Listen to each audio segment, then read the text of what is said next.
ఇటీవల తీసుకొచ్చిన nano banana AI image generator feature అందరి దృష్టిని ఆకర్షించిన సంగతి తెలిసిందే. ప్రపంచవ్యాప్తంగా అనేక మంది వినియోగదారులు ఈ ఫీచర్తో తమకు నచ్చిన ఫోటోలను ఏఐ ఇమేజ్లోకి మార్చుకుంటున్నారు. అయితే తాజాగా ఓ ఆసక్తికర ఘటన చోటు చేసుకుంది. ఓ ఉద్యోగి నానో బనానా ఏఐ టూల్ వాడి ఫేక్ లీవ్ను తీసుకోవడం ఇప్పుడు చర్చనీయాంశమవుతోంది. ఇక వివరాల్లోకి వెళితే ఓ ఉద్యోగి తన చేతి ఫోటోను తీసుకున్నాడు.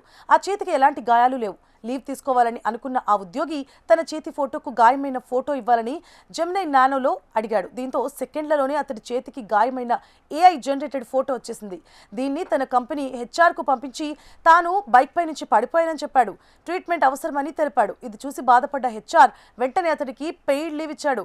అయితే ఆ ఉద్యోగి ఏఐ ఫోటోను పంపించాడని ఆ హెచ్ఆర్ టీంకి కూడా గుర్తించలేకపోతుంది. ప్రస్తుతం ఏఐ వాడడం విపరీతంగా పెరిగిపోయింది. అనేక మంది ఏఐ ఫోటోలు, వీడియోలు జనరేట్ చేసి సోషల్ మీడియాలో అప్లోడ్ చేస్తున్నారు. వాటిని చూస్తే నిజమేమో అని అనిపించేలా ఉంటున్నాయి. అయితే ఇలా ఉద్యోగులు, ఇతర వ్యక్తులు ఏఐని వాడి ఫేక్ గాయాలు, మెడికల్ రిపోర్టులు క్రియేట్ చేస్తే ఆయా సంస్థలు, ఇన్సూరెన్స్ కంపెనీలు నష్టపోతాయని నిపుణులు ఆందోళన వ్యక్తం చేస్తున్నారు.